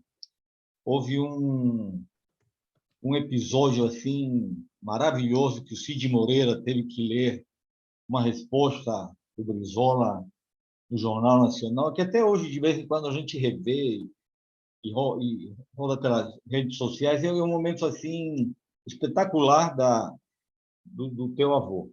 E aí a Globo continua com essa história, apoia o golpe desde 64, 2016. A imprensa, de uma forma geral, contribui enormemente para o desgaste da esquerda no Brasil, se colocam de forma dúbia ou, em alguns casos, apoiando sem escrúpulos o Bolsonaro, enfim. Mais recentemente, ignoraram totalmente a viagem do Lula para a Europa, até que foram obrigados a noticiar, porque já era inevitável, né? Então, o que eu quero te perguntar é o seguinte: o que fazer com isso? O que teu avô inspiraria a você, inspiraria a todos nós e as autoridades que vão ser eleitas pela esquerda no próximo mandato? O que fazer com a imprensa? Ó, deixa eu responder primeiro a Leninha. ela abordou temas muito importantes. Eu acho que a primeira questão, a preocupação é a questão da fome, né? Então, uma das questões principais é a obrigatoriedade de abrir restaurante popular. Não é admissível que o governador e o prefeito aqui do Rio de Janeiro, né, não tenham aberto mais restaurante popular, né, nos rincões de miserabilidade do estado do Rio de Janeiro. Abre restaurante popular, isso é primeira hora. Quem tem fome não pode esperar, pô. Isso é uma condição fisiológica da primeira hora, né? A outro mecanismo, né, que está acontecendo. Como é que não colocaram farto café da manhã nas escolas? Primeira aula é um farto café da manhã com proteína. Bota proteína, bota uma mesa, repete 20 vezes, não interessa. Dá comida, final de semana, a escola pode abrir para a família almoçar, ou no contraturno, ter ideias nesse sentido. Você absorve a produção, inclusive interna, de alimentos do Rio de Janeiro, da agricultura familiar. Isso é uma questão, porque aí você também gera renda, desenvolve, distribui renda, né? Mas isso é um compromisso número 1, é colocar comida na mesa. Qual é a forma? O restaurante popular, as escolas colocarem a fartura na merenda, né? Não é enlatado, né, ovo, dá fartura, dá proteína, precisa comer proteína. Não é possível, aquilo que o Lula falou, é uma coisa, o país que mais exporta proteína, a gente não come proteína, a gente está com déficit de proteína, está criando uma geração de raquíticos, as pessoas estão comendo carcaça de animais, quer dizer, é o cúmulo do absurdo. Aquilo que se dava de graça, você pegar nos frigoríficos, eles entregavam, não, pode dar isso aí, tal. Eles estão cobrando, inclusive, por peso, R$7, quer dizer, é uma coisa inacreditável. Ao passo que você sabe que essa questão do 5G é uma grande pegadinha para nós, né? Por que eu te digo? Porque nenhum celular que está no país hoje é habilitado para ter a 5G. Nenhum celular. E o celular que vai estar disponível, ele é muito caro. Ele não é acessível. Isso vai ser um problema enorme ao país. Como que vai resolver essa questão? Privatizar as telecomunicações foi um tremendo tiro no pé do desenvolvimento do país. Essa é a verdade. Porque a gente caiu numa armadilha, um celular custa mais que um salário mínimo, porra. Não tem celular mais barato que um salário mínimo. É uma armadilha. O cara se endivida todo para poder 20, 30 prestações para poder ter um celular, smartphone, porque não é mais um celular só para você falar. Ele é um smartphone. Tem mais tecnologia do que o primeiro a Apollo, que foi a Lua. Quer dizer, então é uma coisa que ser colocado. E essa banda 5G, ela só é na dela. É como teve aquela dual band, teve que mudar, é uma totalmente diferenciada. Eu não sei como é que vai se resolver essa situação. Isso realmente é grave, só o governo federal para poder fazer. Isso o Estado não consegue. Não há como o Estado sozinho fazer, por mais que ele queira fazer parceria com as com essas operadoras, a Vivo, claro, a TIM, interessa, não tem. Eles vão inventar um modelo híbrido, que não é o 5G puro, que na verdade ele vai te vender 5G, mas você vai transitar no 4G, né, no modelo híbrido, ou seja, não é puro, a velocidade não vai ser alcançada na sua plenitude que o 5G possa dar, que aí sim é uma verdadeira transformação. Então, isso tem que ter uma mexida a governo federal. Isso dialoga a um ponto que eu vou voltar depois com a questão da Globo e a comunicação. Isso é de fato, uma questão a ser colocada, Leninha. Outra coisa que você falou é da comida. Deixa eu ver que eu anotei, acho que eu passei aqui. Do MEI, né? Isso, agora me lembrei que eu queria. Você sabe que na candidatura do Freixo, lá atrás com o Crivella, uma coisa que me chamou a atenção, que era do caramba, e foi o programa do partido, eu ajudei muito a que fosse construído isso, é criar um banco público. Ele não teve a coragem de defender, porque aí veio a Globo, vai criar banco, despesa, aquela coisa, né? É um banco municipal, o Estado precisa retomar um banco de desenvolvimento como ele tinha o Banerj, para você fomentar as pequenas empresas, criar empréstimo ali com juros baixos, facilitado, vai lá, você só dá o CNPJ, não interessa, não vou pedir outra coisa, isso aí é estimular o emprego, isso a gente precisa. O Siciliano, o presidente da Leste, está com uma ideia muito boa do fundo soberano. O Fundo Soberano é uma espécie de um banco, é uma formação que pode, inclusive, lá à frente, um governador que tiver pulso firme, criar um banco público do Estado. E isso vai ser preciso, novamente, para que a gente possa fomentar, né? O Rio de Janeiro perde muito para o governo federal, e volta pouco. O Rio de Janeiro é altamente dependente do governo federal. Isso é claro. Sem governo federal não tem Rio de Janeiro. Isso é um aspecto importantíssimo. Então, se a gente tiver coragem de propor a criação de um banco público, né, não sei como é que possa dialogar com esse fundo soberano que o Siciliano está trazendo essa discussão, e é muito importante, você teria mecanismo de financiar agricultura familiar, agricultura do interior, pequenos projetos, um MEI, ou seja, você teria um giro. Claro, no momento de seca, o cara não vai pagar a aposentadoria, o INSS, ele vai ter aqui para custear o mínimo dele, senão ele não sobrevive. Isso é uma clara, né? Ao passo também que nós temos que criar mecanismo de emprego efetivo, né? De carteira assinada, que não seja só um estado de serviços, e sim uma base industrial, uma base operária. A gente pode trabalhar. Claro que o turismo é uma grande fonte de receita e de recursos. Agora, o Rio de Janeiro não pode ficar na mão de uma cidade litorânea, onde as multinacionais estão dando as cartas, ou seja, a especulação imobiliária de fundos internacionais estão promovendo justamente esse alto custo de vida na cidade. O Rio de Janeiro tem um dos custos maiores do mundo. Como é que é isso? Um salário lá embaixo, ou seja, fica impossível de sobreviver. Então, essa matemática vai ter que ser discutida uma hora, né? Como que vai fomentar? Né? Porque se achar que vai abrir o cofre do Estado, todo o dinheiro vai estar lá, não está lá. Esse é um grande erro, né? Isso ficou claro. O Brizola demonstrou, quando foi governador, né, que quando ele construiu o CIEP, você tinha uma inflação de 25% ao dia. Como é que você faz um cronograma físico-financeiro de compra de cimento de 250 escolas, de 10 mil metros quadrados cada terreno? Você não tem como calcular isso. Aí fica inviável, não aceito.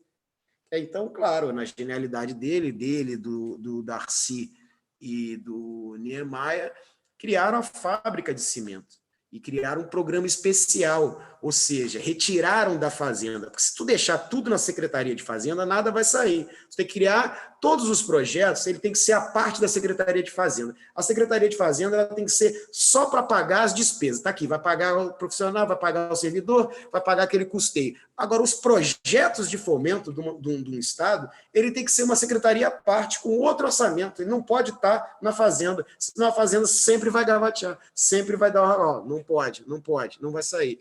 Toda vez que o Brizola fez grandes projetos, sempre ele criou um orçamento à parte da Fazenda, criou uma outra secretaria especial de desenvolvimento de obra. Isso é importante ser colocado também, né? Agora, dialogando com essa questão da Globo, você sabe que esse é um assunto muito importante. Por que eu digo isso? Porque o tabuleiro da mídia está sendo mexido como nunca aconteceu na nossa história. Nunca aconteceu. A Globo, o Bolsonaro não era o candidato da Globo. O candidato da Globo era o Alckmin.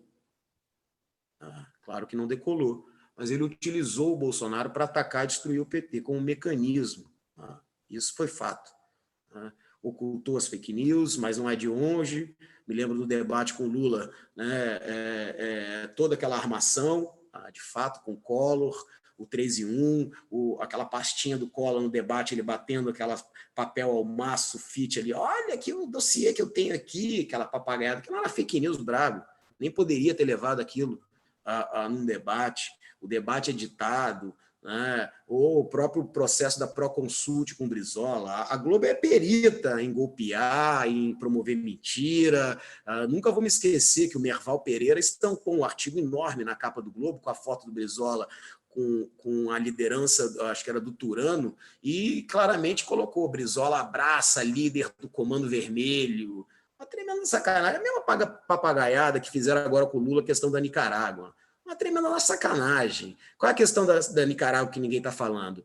Eu não vou entrar no assunto se o Ortega é bom ou fez aquilo, não interessa. O que está acontecendo na Nicarágua é o seguinte: eles têm um dos maiores lagos de água doce naquela região, que liga o Atlântico ao Pacífico. O Ortega, através de uma empresa privada chinesa, está construindo um canal para acabar com o monopólio americano do Canal do Panamá. Vai escoar toda a produção da Venezuela, vai fazer ligação direta com o comércio da China, da Rússia. É isso que está em jogo ali. Não é questão de ditadura coisíssima nenhuma, se o Ortega botou a esposa como vice, não é nada disso, isso não interessa para eles. O que interessa é que ali está sendo modificado também o monopólio dos Estados Unidos no Canal do Panamá. Panamá é Estados Unidos, né? Então, eles estão construindo um dos maiores canais, você entra de um lado e sai de outro. Quer dizer, uma obra gigante, tocada por uma empresa privada chinesa, junto com japoneses. Quer dizer, um baita de uma obra que vai dar um outro boom de desenvolvimento para a Nicarágua. Então, eles deturpam, a direita é perita em inverter a verdade, deturpam, né, e não mostram o que de fato tem que ser, né, para criar essa onda de fake news. Agora, voltando ao que eu estava dizendo, que o tabuleiro da mídia está sendo modificado, por quê? Porque a Globo não sabe lidar com o Bolsonaro.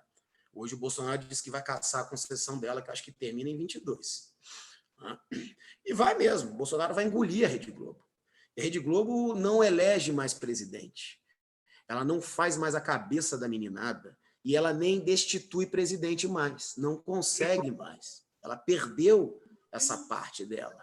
Embora ela tenha formado esse caldo cultural bolsonarista através das telenovelas, programa de auditório, esses filmes Hollywood que criminalizam o mexicano, o muçulmano, a gente é árabe, pô, o sertão é árabe.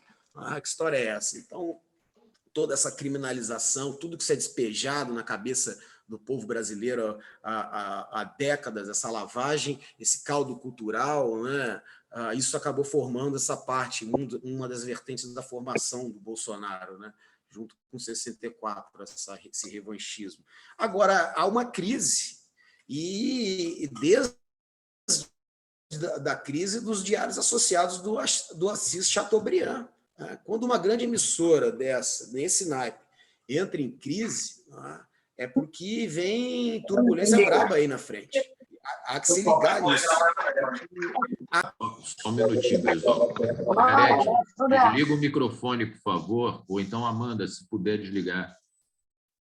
Desculpa, Brizola, por favor. Não, tá beleza, tranquilo. É que eu acabei não... E aqui o que acontece? A subida de outras emissoras estrangeiras, veja bem, a CNN é do Edir Macedo. O Edir Macedo é testa de ferro da CNN. A Band News também, já tem capital estrangeiro. Você tem a Jovem Pan subindo, com canais, enfim, na TV fechada, mas não na aberta. Mas você vê essa clara avanço, inclusive do monopólio, do Murdoch, que está comprando tudo. E se nós olharmos uma característica dessas emissoras estrangeiras que estão entrando no país, se nós olharmos a Record, que tem certeza que o Bispo Macedo não comprou com dinheiro dos fiéis, há que se investigar isso, há que se discutir, porque a compra da Globo é falada, você tem livro, timeline, ou seja, é discutida, já foi até motivo de CPI. A Record nunca ninguém tocaram no assunto. Como é que compraram essa emissora? Como é que o Bispo Edir Macedo, de um coreto do Meia, comprou uma grande emissora? Isso. E se você olhar o que passa naquela emissora, ela não tem diálogo algum, zero, com a nossa cultura, com a nossa ancestralidade. Nada, é zero. É zero. Eles não estão nem aí. A Globo ainda tem. Ela precisa dessa ligação.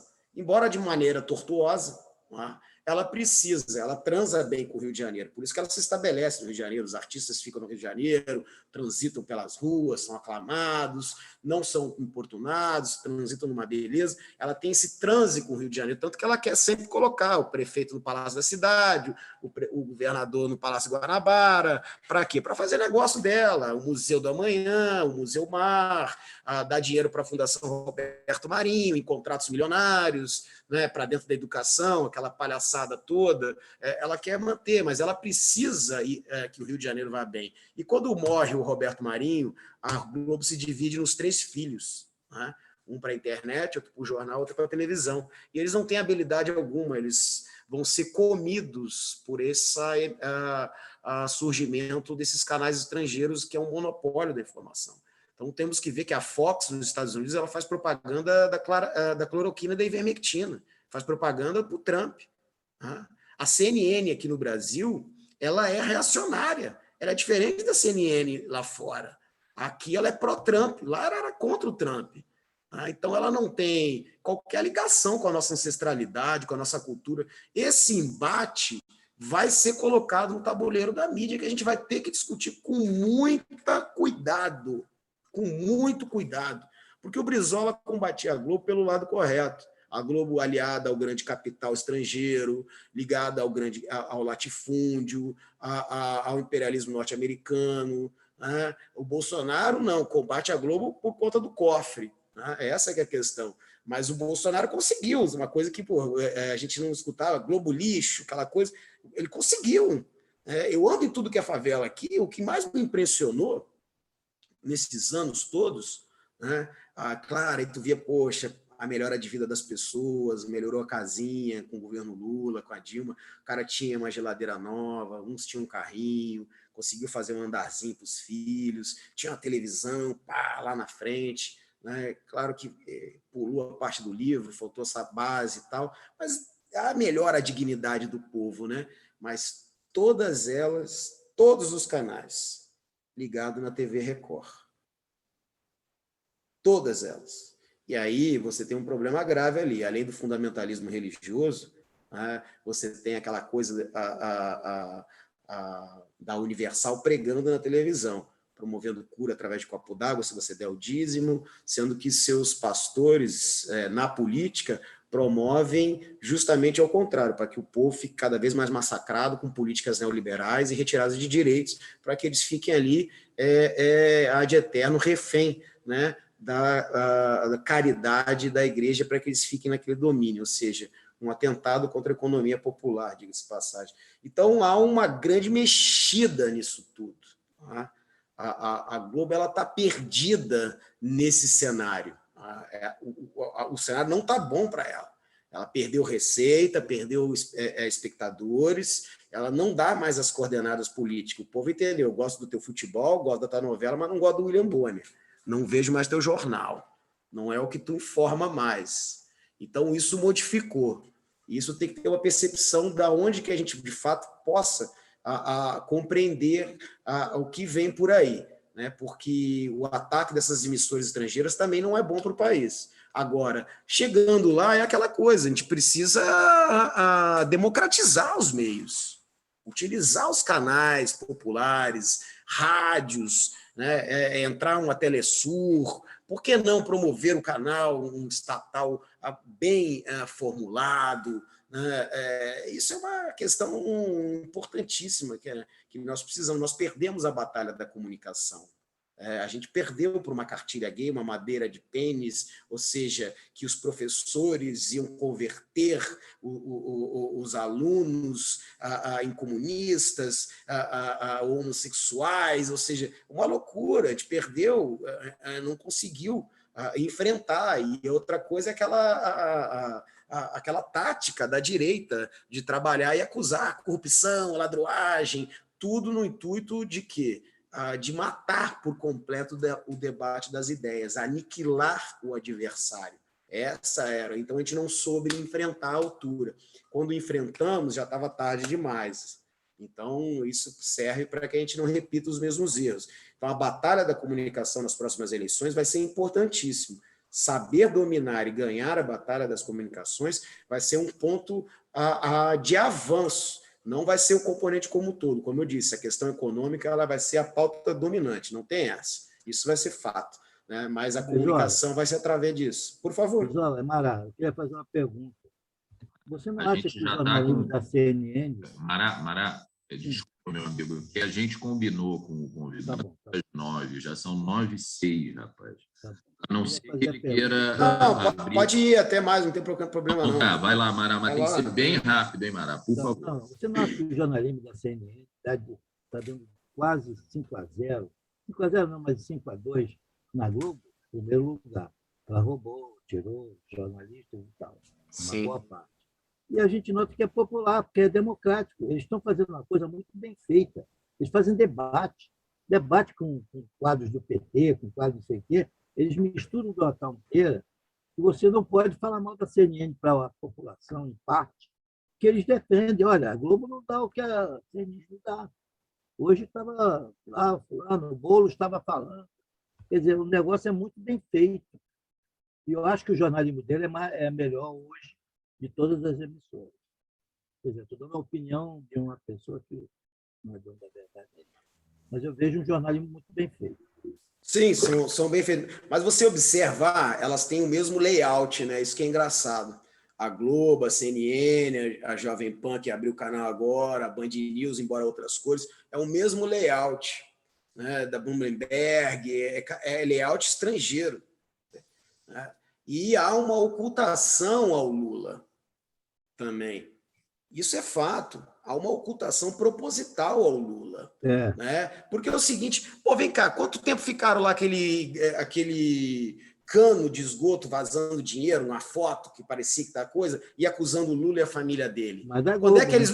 Pois é, e a Record fazia, a CNN acabou entrando depois. Mas cadê o espaço para você retomar a verdade? Cadê o espaço? Não, Essa é fato. Então, é uma coisa que a gente precisa avançar na comunicação.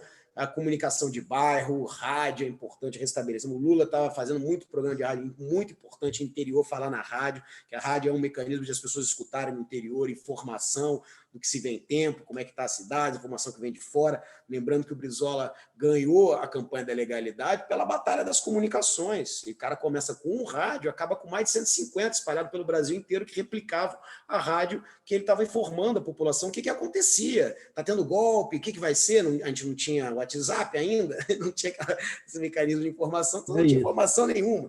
E a rádio era um grande. Então a gente tem que utilizar todas as plataformas, né, de comunicação. Mas lembrando bem que a televisão é a que chega em todos os lares. Então a gente tem que achar de formas, a gente tem que achar de alguma forma que a gente entre também na televisão. Isso sim. Maravilha, Brizola. Deixa eu ler umas mensagens aqui. A Amanda, daqui do Núcleo, nossa querida companheira, botou uma mensagem aqui para você. Margarete. Lembramos com gratidão da sua atuação na greve de 2013. O seu apoio na nossa ocupação da Câmara, quando a dobradinha Paz e Pedro Paulo, o retorno, risos, nos massacrou com bombas e truculência na votação daquele plano de carreira macabro. Quero saudar a chegada das Fátimas. Minha querida companheira Fátima Lima, que está por aí, só conseguiu chegar no fim, mas a gente deu o seu recado, Fátima. Você estava lá no Nova Primavera. Não sei se ela já saiu também, mas fica aqui minha saudação. Ela está aí. Oi, estou aqui, Eduardo. Olha, eu quero dar um abraço ao Leonel Brizola. Sei que o Túlio esteve conversando com você, a companheira Isabel, uma conversa muitíssimo importante para a gente da educação, e você está sempre muito próximo a gente, muito alinhado à nossa luta. E faço coro, aproveito esse minutinho, Eduardo, para fazer coro aí a nossa queridíssima companheira Amanda, porque aquela tentativa de destruição da gente em 2013, né? Você foi muitíssimo parceiro nosso, e a gente sabe que a educação hoje é, de fato, estratégica para não só Bolsonaro, mas o bolsonarismo, que eu acho que é disso que a gente vai falar muito, sabe? Essa ideologia que está muito entranhada e encontra na educação um campo fértil para a propagação dessa ideia, né? Então, Eu acho que você é lá um bastião de luta contra tudo isso que a gente vem observando, e que no Rio de Janeiro encontra solo fértil, né? Porque a gente aqui cansa de falar que é o ninho onde esse ovo está sendo chocado. Então, feliz por estar aqui, minha saudação ao núcleo, que está sempre fazendo um bom debate, e hoje é a expressão disso. Um abraço grande ao nosso companheiro Leonel Brizola, bem-vindo ao PT. Eu que agradeço, Fátima, viu? Muito obrigado. E sempre na luta, né? Apanhamos muito. Rapaz, sabe que explodiram até meu gabinete na época, jogaram uma bomba lá dentro, eu perdi um monte de documento. Meu gabinete ficou 15 dias sem poder entrar. Perdeu o móvel, perdeu tudo. Jogaram de propósito, a polícia jogou de propósito. Que loucura. E nunca investigaram. É uma coisa impressionante, né? O Brizola, deixa eu só lembrar, Fátima, que esse encontro está sendo promovido por dois núcleos, pelo núcleo Sernambetiba e o núcleo Bete Carvalho. Tem sempre que registrar por pura honestidade aqui, por evidente honestidade. E tem mais uma mensagem aqui. Hoje a gente vai até meia-noite, Leonel. Pega um pão aí, porque a galera está animada. A Margarete botou aqui: fico feliz de você no PT. Meu pai deve estar fazendo festa no céu com Brizola. Risos. Brizola, olha só, olha que história. Brizola, antes do exílio, para se esconder na DPOS, se escondeu na casa da minha tia. Tudo de Brizola é nossa expressão de luta. A Margarete escreveu aqui. Que alegria, hein, Margarete? Eu não sei se você está com mais um minuto, se a Margarete quiser também fazer uma saudação. Claro, por favor. Hein, Margarete? A Margarete está um pouco tímida hoje, mas, bom, está aberto aqui. Não, eu que agradeço a Margarete e todos os seus familiares. Era um episódio duro, né, do DOPS. A intenção era matar o Brizola, isso é de fato. Eles queriam fazer do Brizola o que fizeram com o Tiradentes, né? Esquartejar e salgar a terra. Essa que é a verdade. O Brizola foi perseguido, terá um poder. O Brizola foi um dos últimos a poder voltar, né? Isso é diga de passagem. Não queriam que o Brizola retornasse. Né? É o primeiro a ter que sair, o último a voltar. Foi um dos primeiros. Eu tive uma passagem pessoal, para mim é uma grande emoção. Eu já contei para o Brizola Neto, quando ele foi lá no canal Resistente. Pessoal, mais alguma manifestação ou uma saudação? Sem perguntas por causa do tempo. Se alguém quiser fazer uma saudação especial, aproveitar esse momento, está aberto. Se não, eu recomendo a todas e todos que assistam. Quem não assistiu, acho difícil que aqui alguém não tenha assistido, a resposta de Cid Moreira, escrita por Leonel de Moura Brizola e Fernando Brito, que é o blog do Tijolaço. Eu acho que é um dos momentos mais incríveis e históricos da Rede Globo, na minha opinião. E o texto é absolutamente irretocável. E inacreditável. Foi um negócio assim de lavar a alma da gente. Bom, quero agradecer muito a todas e todos. Eu passo a bola para o Brizola Neto fazer suas despedidas, considerações finais, e sempre te dizendo, cara, a gente está junto, o que precisar da gente, e você, como morador do Recreio, esteja sempre conosco. Olha, eu que quero agradecer a todos os companheiros e companheiras por essa oportunidade. Mais uma vez dizer que estou muito feliz de estar no partido, ter me filiado, mesmo diante desse situação tão, poxa, de tanto sofrimento com o povo, né? Você vê uma coisa inacreditável. Em 2022, um retrocesso nunca visto. Eu nunca vi uma situação como essa. Você vê senhores de idade na rua pedindo a comida, coisa que nunca viu. Famílias e famílias inteiras, sabe? Famílias despedaçadas, um rio violentado. Olha, eu sinto uma tristeza profunda, porque eu via a alegria, e eu confesso para vocês que eu nunca esperava que isso ia acontecer de fato, porque eu vi o avanço do povo brasileiro com o Lula e com a Dilma. Dali eu achava que a gente estava naquilo que o Brizola falava, o caminho para o socialismo, que a gente tinha já apagado essa direita, esses reacionários, mas aí a política ela não é aquele como o Altman fala, um trem que vai parando, ela segue às vezes, ela dá um pulo, né, que você acaba não imaginando. Em algum momento a gente descuidou e abriu os flancos, e aí eles se estabeleceram com mais força, né, tendo em vista, olha o que está acontecendo com o Chile ali, é um bom sinal para a gente, para que a gente perceba, embora são questões distintas também, né? Mas sempre eu olhar essa questão, muito que o Brizola dizia, o externo define o interno. Então, a gente tem que prestar muita atenção, vai ser uma eleição duríssima, duríssima, mas quero dizer para vocês que, olha, vamos com coragem. Eu sempre repito isso, porque nós estamos com a verdade histórica. O processo social, ele inverteu a lógica, né, que eu quero dizer. Por exemplo, o Lula que lá atrás tinha suas críticas à CLT, algumas questões, hoje, na vivência, ele compreendeu, foi o que mais defendeu, foi o governo que mais defendeu as estatais, que mais promoveu dignidade ao seu povo, né? Claro que não vai ficar um cara que faz essa transformação, profunda transformação, ele não vai sair impune pelo imperialismo, não vão aceitar de maneira alguma que se cria aqui no quintal dos Estados Unidos uma China tropical, que esse é o futuro do país, né? Aqui há solo agricultável, há energia, há uma expertise laboral, né, em todas as vertentes de trabalho, seja na terra, seja a científica, ou seja, a água, né, a sol, há um mecanismo de transformação da nova energia do mundo, a energia limpa, a energia dos trópicos, essa é nossa. Então, nós temos todas as condições de avançarmos para que o Brasil seja o centro do mundo, né, para que ele tire essas algemas, possa ser destinado àquilo que sempre buscamos, é ser sujeito da sua própria história, e a gente tem que enfrentar isso. Vai ser uma eleição dura, mas não vamos temer, né?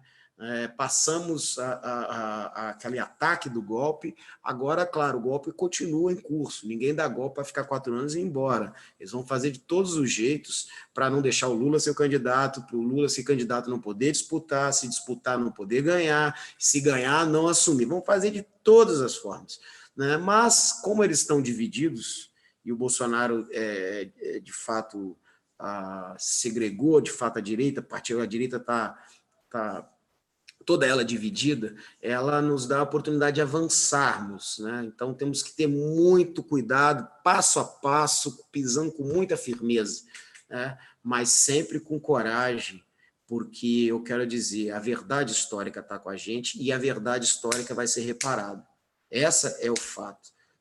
Essa mentira, essa farsa que foi feita ao país, isso está sendo descortinado, e o Lula tem um papel fundamental nisso aí. Ele já está fazendo na Europa, está fazendo no mundo, está mostrando o que aconteceu no país, e aí, claro, essa imprensa aqui vai ser obrigada a aceitar, ela vai, rapaz, realmente, né, ela pediu perdão por ter apoiado 64, embora não aprofundou, ela vai pedir perdão novamente também. Vocês podem ter certeza, e o Lula vai se eleger presidente do Brasil e vai fazer um baita de um governo, e diria que após 2 anos de governo do Lula, essa escória que está aí vai voltar para dentro do esgoto, do bueiro, que nunca deveria ter saído, e não vai sair mais, porque o processo vai avançar, isso não tenho dúvida. Agora, é preciso ter coragem e vamos enfrentar, não precisamos ter medo, a rua pode ser dura, mas vamos, porque estamos com a verdade, companheiros. Então, me coloco à disposição de vocês. Para mim, a minha vida é partido e eu venho para ficar no partido para ajudar a construir. Então, me chamem, me convidem, vamos militar e pedir voto junto para o Lula na rua, vamos fazer a campanha junto, porque unidos, de fato, seremos mais fortes e não daremos chance para a direita voltar ao poder. Tá? Então, perdão. Obrigado, viu, companheiros e companheiras? Um grande abraço a todos. Viu? Não, maravilha, Brizola Neto. Quero agradecer muito a você pela tua disponibilidade sempre, desde a época que a gente marcou lá no canal. Eu estou vendo que você está muito disposto, muito disponível. Eu te agradecer muito. Agradecer a presença de todo mundo que ainda está aqui, todo mundo que já esteve. Quero, para terminar, passar para a Margarete, que ela conseguiu voltar, ela tinha caído, para fazer uma saudação final. O Mará está escrevendo aqui, ó, parabéns, muito bom encontro com muito conteúdo político. Margarete, faz a sua saudação final, por favor. Ai, obrigada, amigo. Eu caí. E eu quero falar pro Leonel Brizola que você está aqui diante de uma filha, né? Eu fui filha do meu pai, foi preso por seu avô. A minha tia é tia Maria Brizola. O seu avô foi preso lá na Penha. Eles fugiram. Então, tem toda uma história, né, que a gente constrói assim. Eu fui construída com meu pai dentro do PDT com o Leonel Brizola.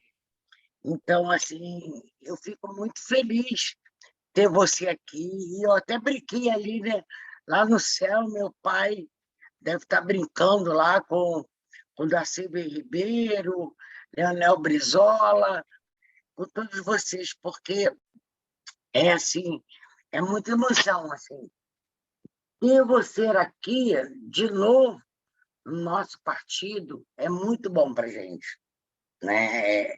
É um legado histórico do seu avô e que eu tenho certeza que nós, do Partido dos Trabalhadores, estamos acolhendo e sempre acolhemos, e que é uma missão.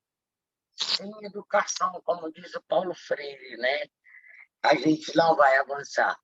Então, é uma missão do Brizola, é uma missão do Paulo Freire, é uma missão que todos eles que estão lá em cima e que lutaram tanto por nós, e que nós temos obrigação de estar aqui hoje fazendo um mundo melhor. Nós temos condição de garantir um mundo melhor, um Brasil melhor. E eu tenho certeza que o Lula vai ter essa condição. Nada como um mundo bem melhor para todos os brasileiros, sem tanta desigualdade social. É isso. Um beijo grande, seja bem-vindo ao Partido dos e das Trabalhadores. Brizola. Obrigado, Margarete. Um beijo enorme, viu? Linda história. Obrigado. É esse fio da história. O ano que vem é centenário do Brizola e do Darcy.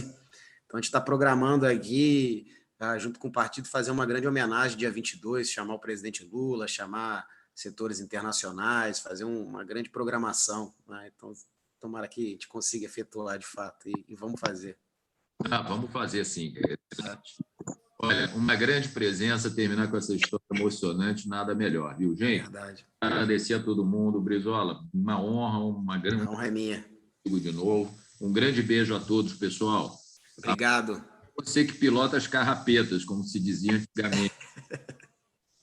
Tá bom? Valeu, Brizola. Um beijo, grande pessoal. abraço, boa noite a todos. Boa noite a todos. E não vai ter um Viva Lula, não vai ter um Lula presidente. É isso aí, Lula presidente. Boa noite. Lula lá. E fora Bolsonaro. Já. Bolsonaro. Tá.